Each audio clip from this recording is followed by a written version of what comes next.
Hello everyone, welcome back to the channel. और इस video में मैं एक्सप्लेन करने वाला हूँ एक और नई बेल सीरीज को जिसका नाम है कनेक्टिंग टू यू। लेकिन इसके पहले एपिसोड का एक्सप्लेन शुरू करने से पहले मैं आपसे रिक्वेस्ट करूँगा कि अगर आप मेरे चैनल पर नए हैं तो मेरे चैनल को सब्सक्राइब करना ना भूलें, ताकि आप ऐसे वीडियोज़ को एंजॉय कर पाएंगे। और अगर आपको वीडियो अच्छा लगता है तो इस वीडियो को लाइक, शेयर और सबसे इम्पोर्टेंट बात, हाइप करना ना भूलें। हाइप करना ज़रूरी है ताकि वीडियो ज़्यादा से ज़्यादा ऑडियंस तक पहुंच सकेगा। तो ये शुरू करते हैं कनेक्टिंग टू यू के पहले एपिसोड का एक्सप्लेन। तो इसकी कहानी की शुरुआत में हम देखते हैं कि ताइवान के एक शहर में एक टीनेज लड़का हमें बता रहा था उसकी स्टोरी के बारे में कि वो बचपन से ही बाकी लोगों से बहुत ही ज़्यादा डिफरेंट है, क्योंकि उसे बचपन से ही दो लोगों के बीच में जुड़े हुए थ्रेड्स के बारे में बार बार दिखाई देता था। और आगे चल के उसने ये जाना कि वो इमोशनल कनेक्शन के बारे में जान सकता है जो दो लोगों के बीच में है, जहाँ पर आगे वो बताने लगता है कि बहुत सारे लोगों के अलग अलग कलर के थ्रेड्स होते हैं जो एक दूसरे से जुड़े होते हैं। थ्रेड का मतलब है कि उनका रिलेशनशिप बहुत ही इंटेंस है एक दूसरे के साथ। लेकिन तभी आगे हम उस लड़के को देखते हैं कि जो कि उसके क्लासरूम में बैठकर बाकी लोगों के थ्रेड्स को देख रहा था जो एक दूसरे से कनेक्ट कर रहे थे। लेकिन तभी वो ये कहने लगता है कि हालांकि मुझे इसके बारे में सब कुछ पता है, लेकिन अभी तक मेरा किसी से भी कनेक्शन हो नहीं पाया है। लेकिन आगे वो कहने लगता है कि मुझे तो यही लगता है कि मेरा कनेक्शन किसी से है, लेकिन मैं उसे देख नहीं पा रहा हूँ, क्योंकि मैं बाकी लोगों के थ्रेड्स को ही देखता रहता हूँ। लेकिन मुझे पता है कि मेरा कनेक्शन जल्दी मुझे मिल जाएगा। जिसके बाद आगे हम देखते हैं कि वो लड़का हमें बताने लगता है कि उसे लोगों की हेल्प करना बहुत ही पसंद है। हालाँकि हेल्प करने के चक्कर में वो बहुत ही बड़ी मुसीबत में फँस जाता है हर बार। जहाँ पर आगे हम देखते हैं कि एक लड़की रोते हुए टेरेस के ऊपर जा रही थी और वो लड़का भी उसका पीछा करते हुए ऊपर चला आता है। लेकिन तभी वो देखकर चौंक जाता है कि वो लड़की सुसाइड करने वाली थी। लेकिन तभी उसके थ्रेड को देखने के बाद वो लड़का कहने लगता है कि इसका थ्रेड टूटा हुआ है, इसकी वजह से ऐसा लग रहा है कि इसका बहुत ही टॉक्सिक रिलेशनशिप रहा होगा, जिसकी वजह से ये इतनी ज़्यादा दर्द में है। लेकिन तभी अचानक से जब वह उस लड़की को सुसाइड करने से रोकने के लिए आगे बढ़ता है, तभी दूसरी तरफ उसी बिल्डिंग के नीचे एक पुलिस ऑफिसर एक चोर को पकड़ रहा था।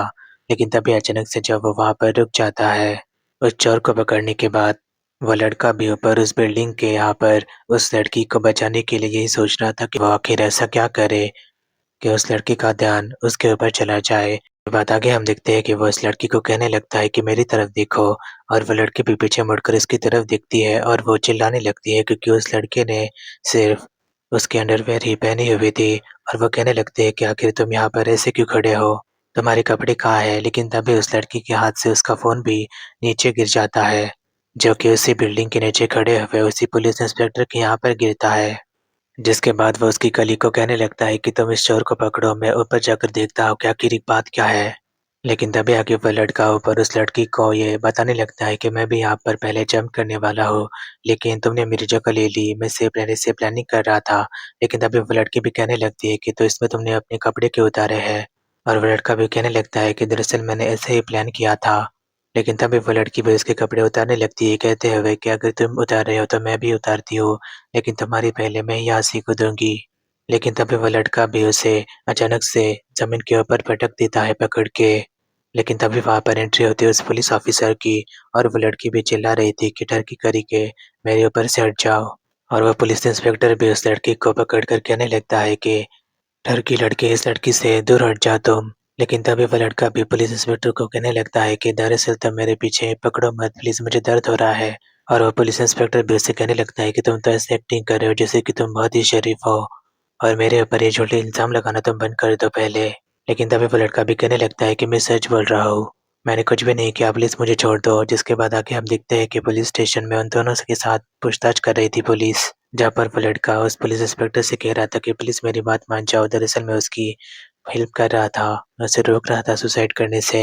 लेकिन तभी वो पुलिस इंस्पेक्टर भी उसे कहने लगता है कि मुझे तो लगता है कि तुम उसका पीछा कर रहे थे ऐसे ही बिना कपड़ों के, जिसकी वजह से वो डर गई और तुम उसके साथ ज़बरदस्ती कर रहे थे ऊपर।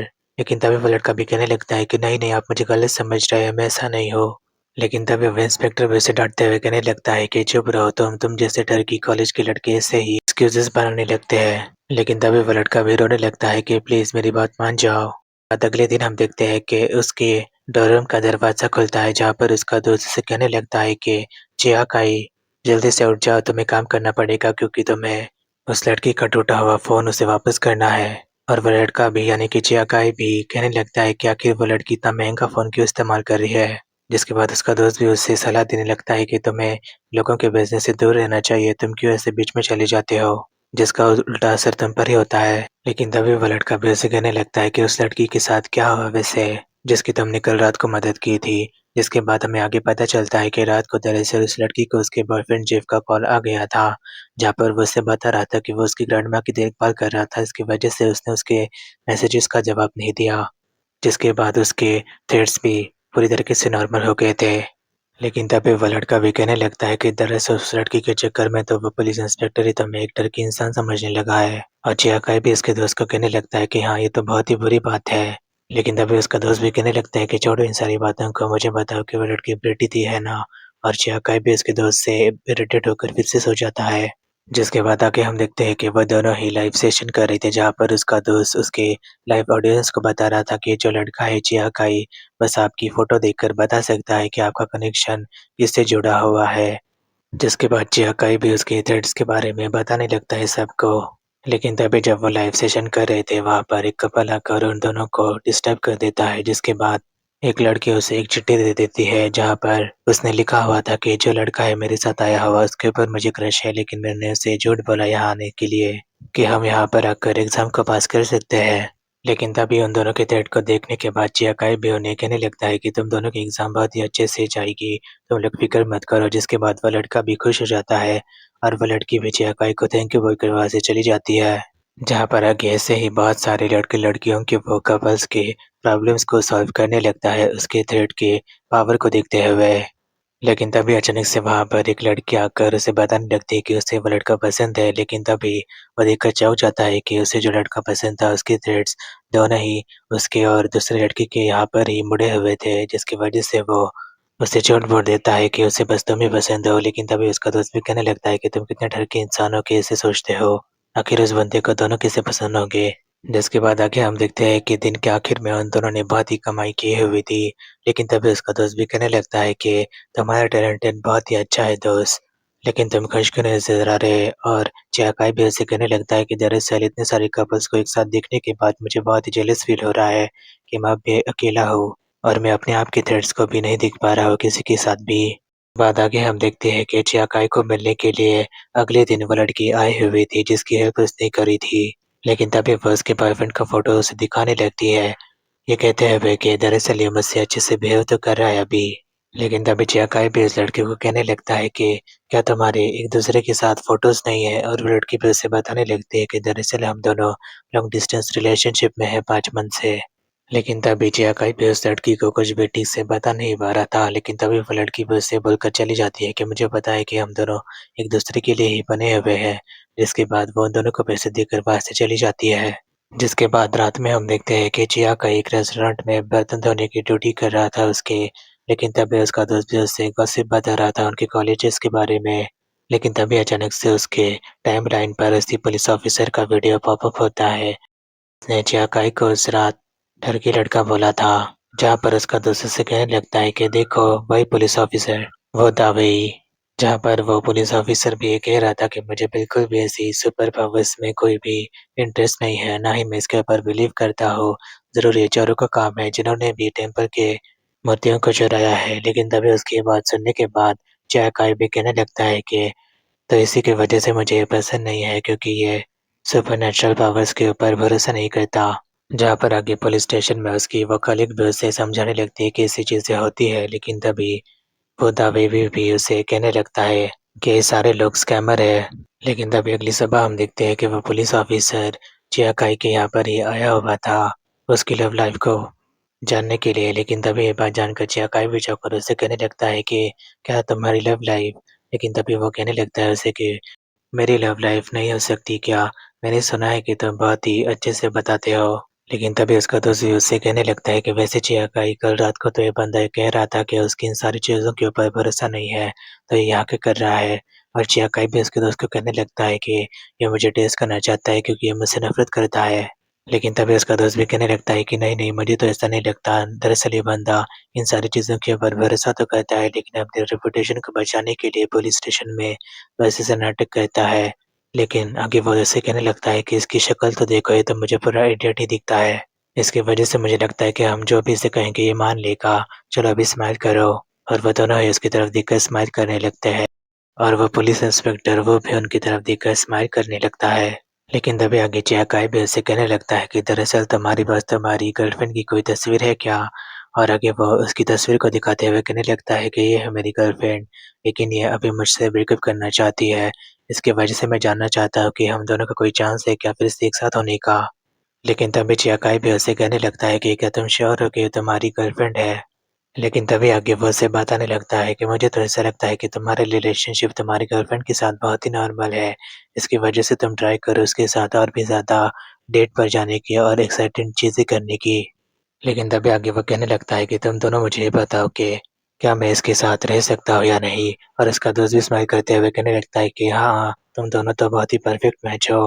लेकिन तभी वो इंस्पेक्टर वो भी स्माइल करते हुए उन दोनों को कहने लगता है कि तुम दोनों को मैं अभी अरेस्ट कर रहा हूँ फ्रॉड के केस में। ये कुछ भी बोलकर, लोगों को फँसाकर, जो कि बिल्कुल भी सच्चाई नहीं है इस बात में। लेकिन तभी आगे वो पुलिस इंस्पेक्टर से बताने लगता है कि तुम्हारी कस्टमर के 3 लाख के एक फ्रॉड में तुम भी इन्वॉल्व हो। और वो दोनों भी कहने लगते हैं कि हमें इसके बारे में कुछ भी नहीं पता। लेकिन तभी आगे हम देखते हैं कि उनके सामने वही लड़की जिसकी उसने हेल्प करी थी, वही उसके ऊपर एलिगेशंस लगा रही थी उस पुलिस ऑफिसर वो के सामने कि इन लोगों ने मुझे मेरे बॉयफ्रेंड के साथ, जो कि एक दरअसल फ्रॉड बंदा है, उसके साथ मिलकर फँसाया है 3 लाख के लिए। और चियाकाई भी इस लड़की को कहने लगता है कि कौन-सा बंदा जेफ, मैं तो उसके बारे में जानता भी नहीं हूँ। लेकिन तभी वो लड़की उसे कहने लगती है कि तुमने तो मुझे बताया था कि डिफ़िकल्ट टाइम में मुझे उसके साथ रहना पड़ेगा।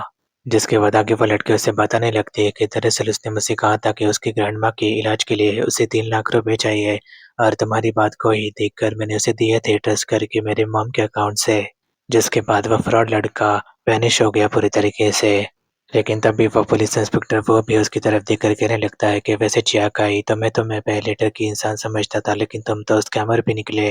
जिसके बाद आगे वो लिंक्स करने लगता है, दरअसल उस रात को तुम उस लड़की से मिले। ये कोई कोइंसिडेंस नहीं था बल्कि तुम बहुत ही दिनों से प्लान कर रहे थे।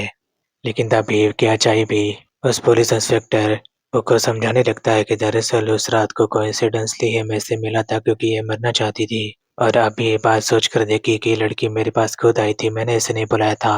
लेकिन तभी आगे वो पुलिस इंस्पेक्टर वो उसे 2 रसीद दिखाने लगता है जहाँ पर वो जिस रेस्टोरेंट में पार्ट टाइम जॉब कर रहा था चियाकाई, उसी में वो भी आया हुआ था खाना खाने को। और चियाकाई भी उसे कहने लगता है कि ये भी कोइंसिडेंस ही है, मैं उस बंदे जेफ को नहीं जानता। लेकिन तभी अचानक से चियाकाई का दोस्त भी हड़बड़ा जाता है और कहने लगता है कि वैसे अगर ये सब हमने किया भी होता तो हमारे पास बस उस अमाउंट का 30% ही होता, 70% तो उस लड़की ने ही लिया होता।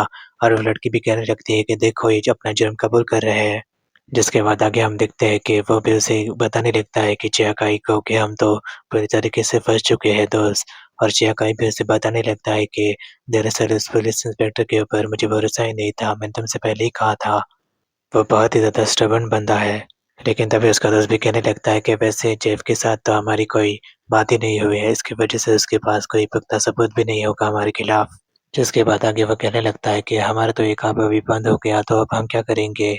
और चियाकाई भी उसे कहने लगता है कि मैं उस रेस्टोरेंट की तरह ही कुछ और पार्ट टाइम जॉब्स कर लूँगा। जिसके बाद आगे हम देखते हैं कि चियाकाई बहुत ही मेहनत से पार्ट टाइम जॉब्स कर रहा था लेकिन तभी वहाँ पर एक लड़की आकर उसे उस लड़के के बारे में पूछने लगती है कि तुमने जो कहा था वो बिल्कुल सही था। प्लीज़ मुझे फिर से बताओ उसके बारे में।